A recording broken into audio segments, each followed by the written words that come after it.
The Consort Tournament by Watermelon's Melon Felon. Chapter 7 For the Greater Good was emblazoned on the entrance of the large building. The words had once been smooth and something to be admired, but the wear and tear of the climate had eventually made the smooth surface crack. Individual little fractures ran along the now jagged rocks, mucking up the intended presentation. The Dark Lord traversed the cold and lonely corridors of the fortress. The greystones were uneven, proving the poor skill that had been put into the creation of the building. But that was when you imperious muggles who knew nothing about architecture and forced them into building a fortress for you. Gellert Grindelwald was a rather foolish man in his youth. He had all of these grand ideas and didn't even think beyond them, didn't even stop to consider just what would happen when they came to fruition, or how they would affect the world. Voldemort despised muggles on principle simply because of his personal experiences with them. He knew that killing all of them would be pointless, but he wasn't against some good old-fashioned torture, especially of the ones who irritated him the most. The former Dark Lord was a shell of his former self, placed in the very prison he had created for his slaves and prisoners, placed in there by his former lover of all people, forced to sit day in and day out as nothing happened, nothing of great interest. Not many would ever notice how terrible Dumbledore's decision was. Dumbledore had something personal against killing and was a staunch believer of second chances. He always had viewed death as a very last resort, so he had not killed his once friend. He had refused to let anyone else kill him either. Dumbledore had instead sentenced him to decades in a colorless hellhole with no stimulation and no physical contact with anyone. Voldemort could admit that he had an unnatural fear of death. He did not want to die, and he did not want to be unknown. Voldemort had been overzealous in his youth and had suffered for it for several years, but he would not take back his actions, for they ensured what he had desired most in the world: immortality. And yet, even Voldemort could acknowledge, like Dumbledore had always wanted him to, that death was not the most terrifying thing. Dying in general wasn't too terrifying, even if it was the unknown. It was usually how one died that terrified someone. Voldemort knew that living every day in the worst of torture would be worse than dying, and Avada Kedavra took less than a second to sever the soul from the body and stop all the organs from working. A quick and painless death was more of a mercy than decades spent in torment. So Dumbledore had unknowingly been cruel to his love, by forcing him to barely exist for 34 years in complete loneliness. Voldemort called it such because it was not Gellert's decision. One could choose to be alone, but no one chose to be lonely, and Gellert's forced isolation for such a long time had left him to only his thoughts and crippling sanity. His magic was sealed. The only kind of power he could use was anything related to the mind arts, and the man had barely any energy to accomplish such a feat all those years ago. Voldemort was visiting old acquaintances this day, the day of his birth, the day that exactly 72 years ago he had been abandoned by a weak squib who couldn't understand why the husband she had raped had not wanted her or her child. Voldemort had been given years to consider his family history, and several discussions with none other than Albus Dumbledore to come to grips with the truth of the matter. And only briefly did he wonder why Dumbledore had put so much effort into learning about Voldemort's past. Voldemort did not like Dumbledore. The moment the man had shoved him aside as if he was some monster that wasn't worthy of any kind of help was the moment Tom Riddle had lost any respect for the wizard. But despite his personal feelings on the matter, he wasn't foolish enough to assume that Dumbledore was not powerful nor knowledgeable. Dumbledore had limited himself to only light magic in terms of use, but he still had a wide repertoire of knowledge from every kind of branch of magic available. It would be pure idiocy if Voldemort did not listen to the man from time to time, and Voldemort was not an idiot.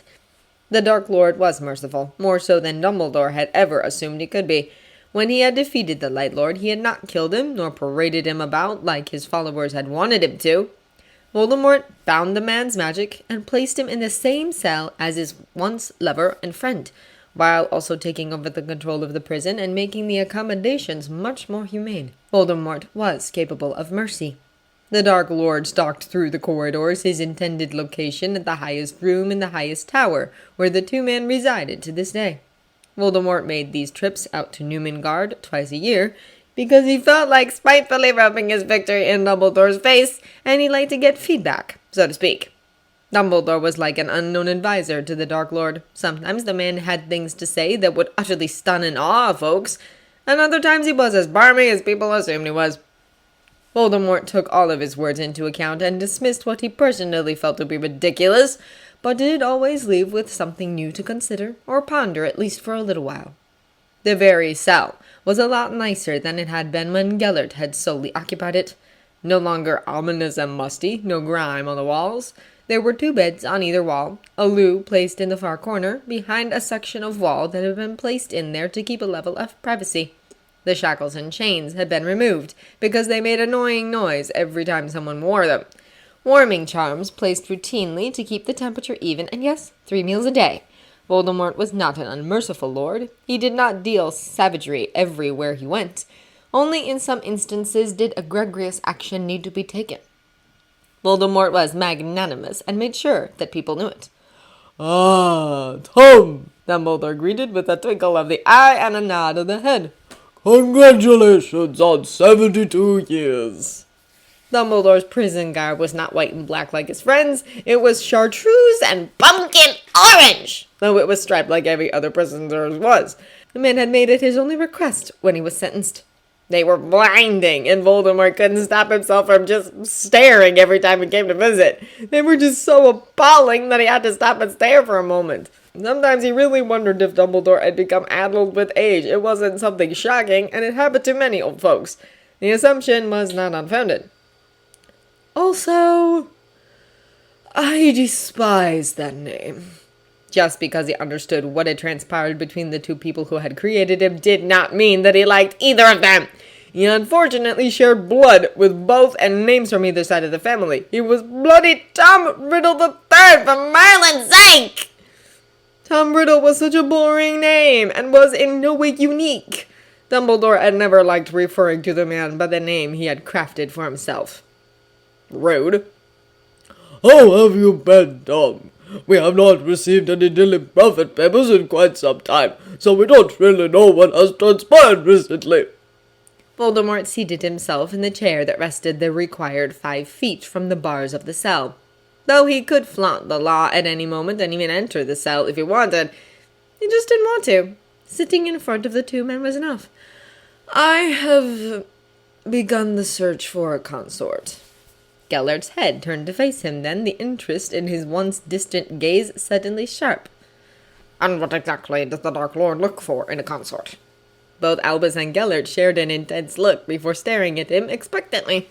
Voldemort withdrew the Daily Prophet article that he had brought with him. With a wave of the hand, he spelled the parchment into the cell and allowed the 2 older wizards to look it over. Dumbledore reacted first.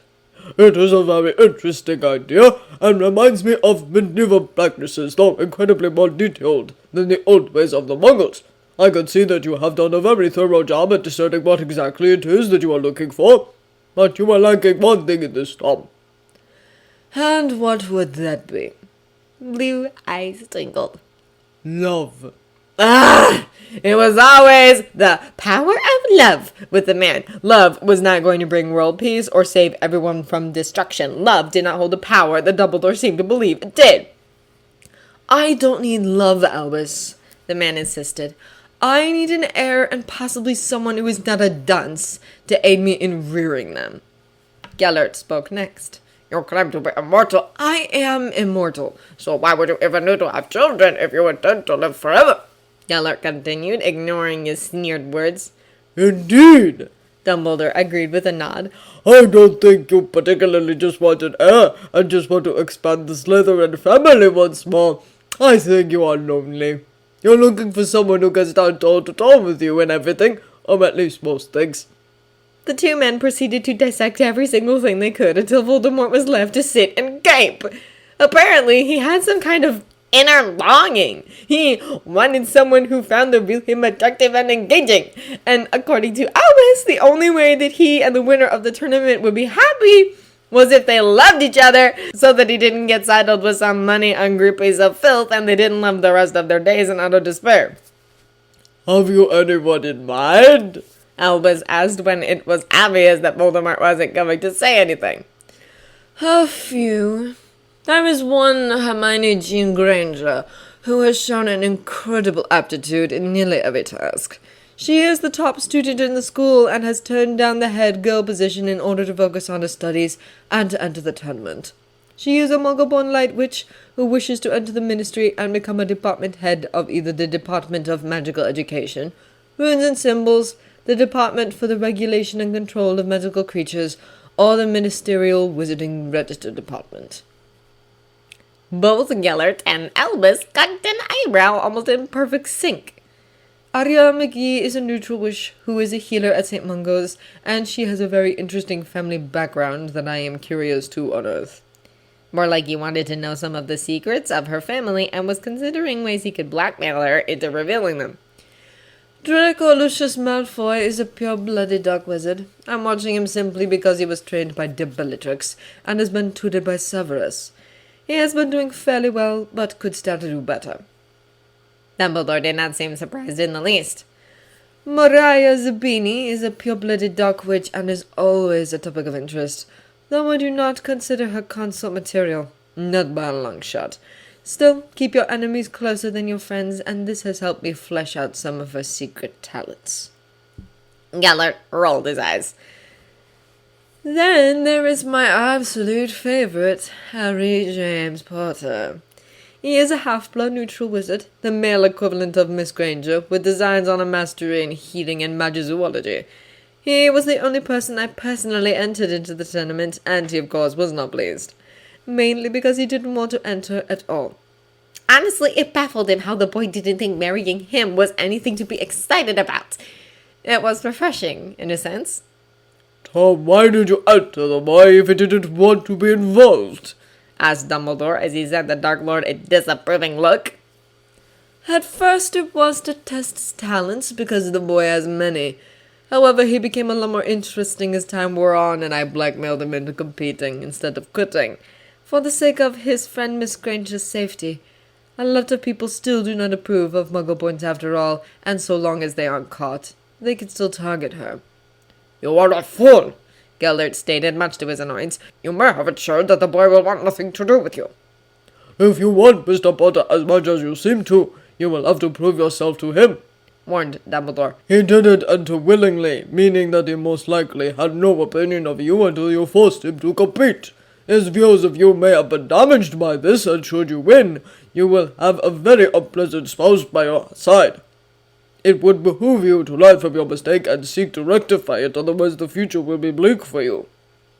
Voldemort sneered, but did end up leaving the prison with a few ideas in mind and wondering if perhaps he'd been a little too hasty in his actions regarding one Harry Potter.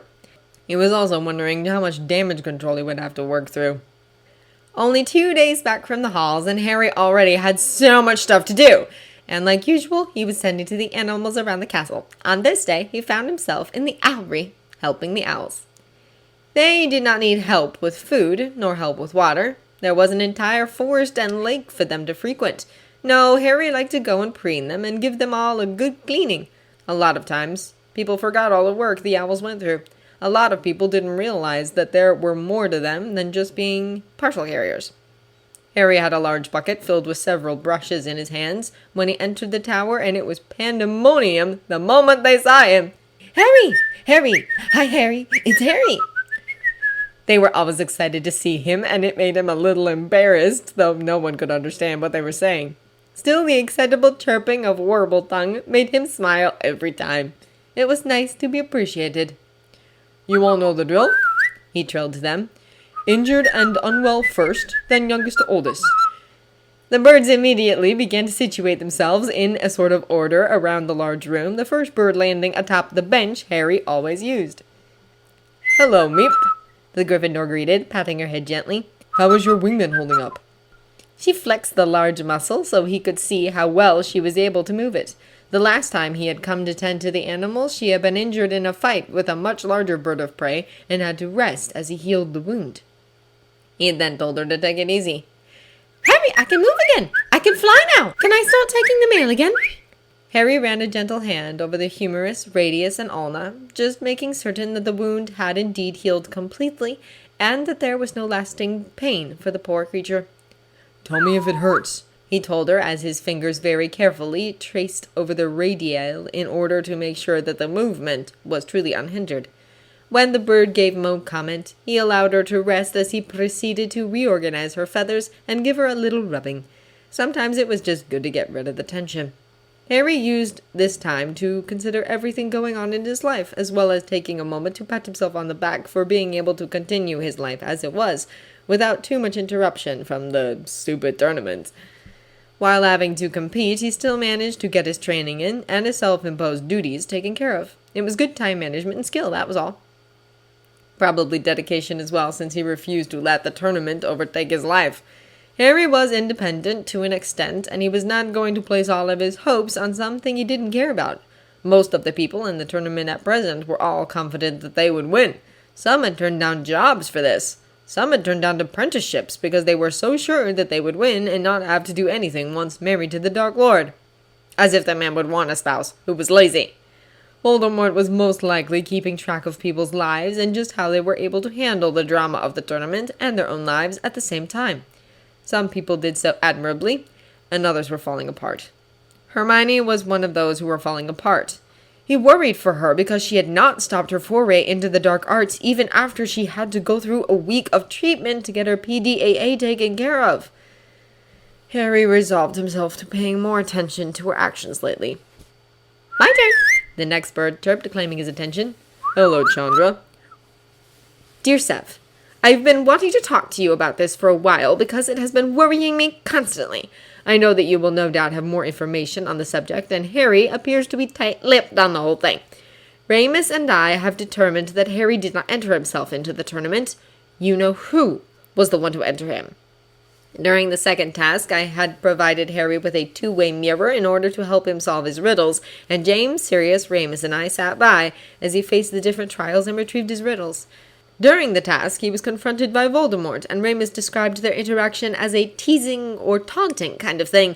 It is a bit disconcerting to realize that the Dark Lord has shown a rather fixated interest in my son, and that Harry doesn't seem to know how to control his tongue when around the most important man in the world. Do you think Voldemort has targeted Harry in order to punish James and I for siding with Albus, or can he, somehow, actually feel a sort of interest in Harry? I really don't want to sit at my kitchen table every morning worrying for no reason.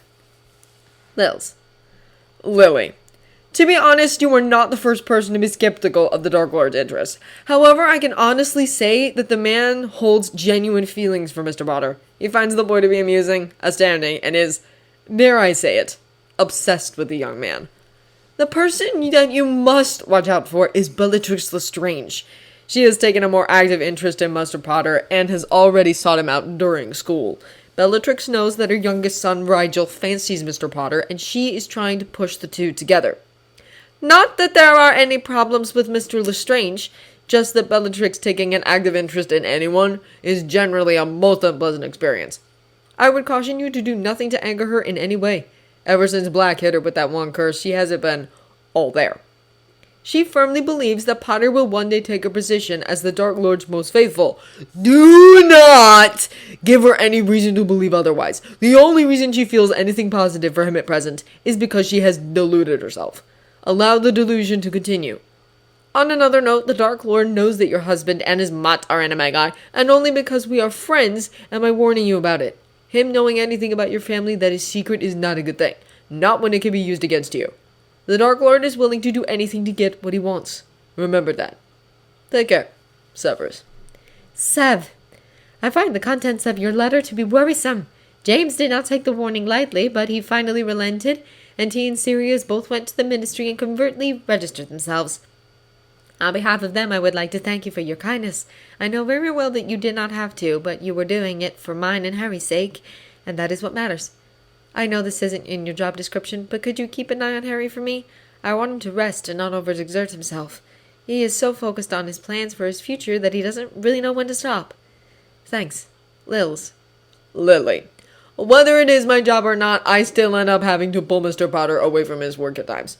The boy is as Gryffindor as they come and tends to do things without thinking, such as boldly stating to a Knight of Walpurgis that he didn't care about the Dark Lord. I will keep a close watch on him and maybe assign him a detention if need be. Severus. We're cutting you off. Reginald had not expected his day to begin with like this. When he had awoken that morning, he had found himself facing a lovely sunshine-filled day. And then his mother and father had flew in without so much as a warning, ruining his morning before it could even begin. The two looked very displeased, and he knew just by the way his mother's eyes narrowed that he was about to be scolded. And he knew that it was Miriam's fault! Those words were the first thing to come from his mother's mouth. Irene de Bois was a stern woman who was actually the head of the family. She controlled the finances and the connections. It was their father Martin who controlled the personal issues within the family. Martin was reserved as he allowed his wife to do the speaking. Reginald was going to receive absolutely no assistance from the man, it seemed. For years we have tolerated you because you are a child, and for years you have disappointed us, Irene hissed. You started the blood feud with the Malfoys and the Potters. You cost us our villas in both France and Germany. We had to pay too much in remuneration for what you did to the Lefays, and in truth, we cannot afford to pay for you any longer. You have a mastery. You will take care of your own dealings henceforth. They were removing his funds. They were actually stopping the yearly stipend he got from his trust vault. It was a benefit for the members of the family, especially since there weren't many pure-blooded Dubois left. He now had to get a job. Martin then decided to ruin Reginald's day further by adding, If you do not shape yourself up, we will have to cut ties with you. You have brought far too much grief into our family, and you cannot even respect your superiors and keep your mouth shut. You are a liability. When his parents departed, Reginald stood in the corridor outside his room, absolutely fuming. Why couldn't anyone see that he was just doing what was best? Why did they all blame him? Hermione's nose was nearly pressed against the book she was reading. It was a detailed description of the dark arts and just what one would feel depending on their magical core. The dark arts are simply a family of magic that incorporates many branches. It is never wise to submerge yourself into a branch or family of magic without knowing the basics of them first. Dark magic in tandem with dark cores.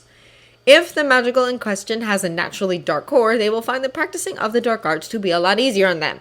The two will resonate and can cause intense warmth in the body, showing that the person in question is more dark-oriented. Dark magic in tandem with gray cores.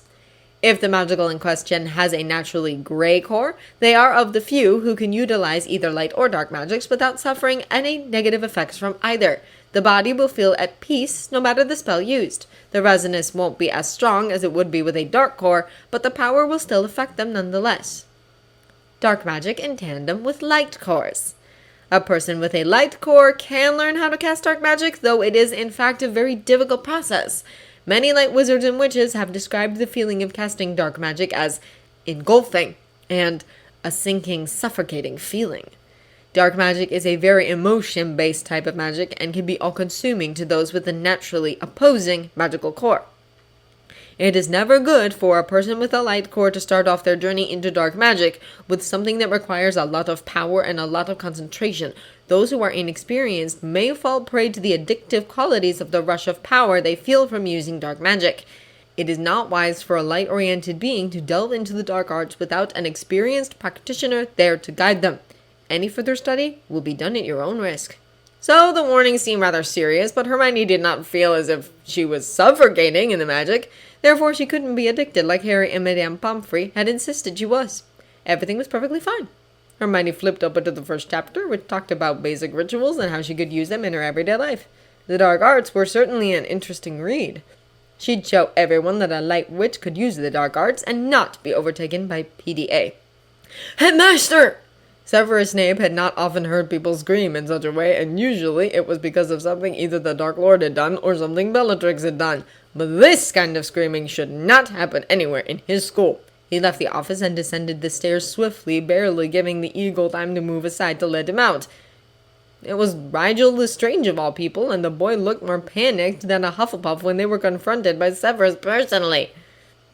It's Draco! He collapsed in the Great Hall, and Harry is trying to resuscitate him. Severus was already grabbing the boy's collar and dragging him along. Explain what happened. He was just drinking tea, sir. Draco hadn't even gotten to eat yet.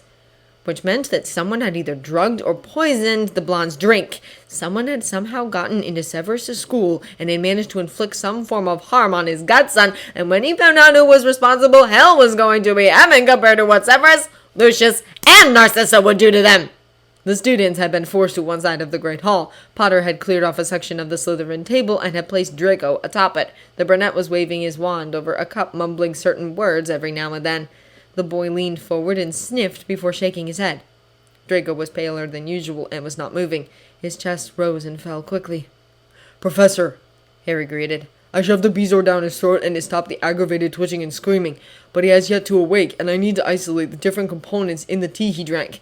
It is scentless and flavorless, I'm sure, as he never noticed a difference. Black hellebore was involved, I can tell that much, judging by the swelling of his tongue and the prominence of the veins in his eyes and throat. He was minutely impressed with Potter's work thus far. Is he safe to transport to the hospital wing? Potter was an apprentice to a Mediwitch, so this was like practice for him. Yes, we will need to flush his system when we get there, however. Conjuring a cot, Severus levitated his godson into it and then levitated the cot itself. Come, Potter, the rest of you will go about your own business. Hopefully they could find the cure to whatever was wrong with Draco. The Dark Lord would have to be informed, and Severus did not look forward to the discussion he would have to have with Narcissa and Lucius. Just when things seemed to calm down, this had to happen and ruin it all. Mr. Potter, your quick thinking has saved Malfoy's life, and for that I thank you. Sir, I didn't save him because I wanted someone's gratitude. He was going to die. And that was why Severus Snape preferred the younger Potter, because he never did anything with the intent to earn praise.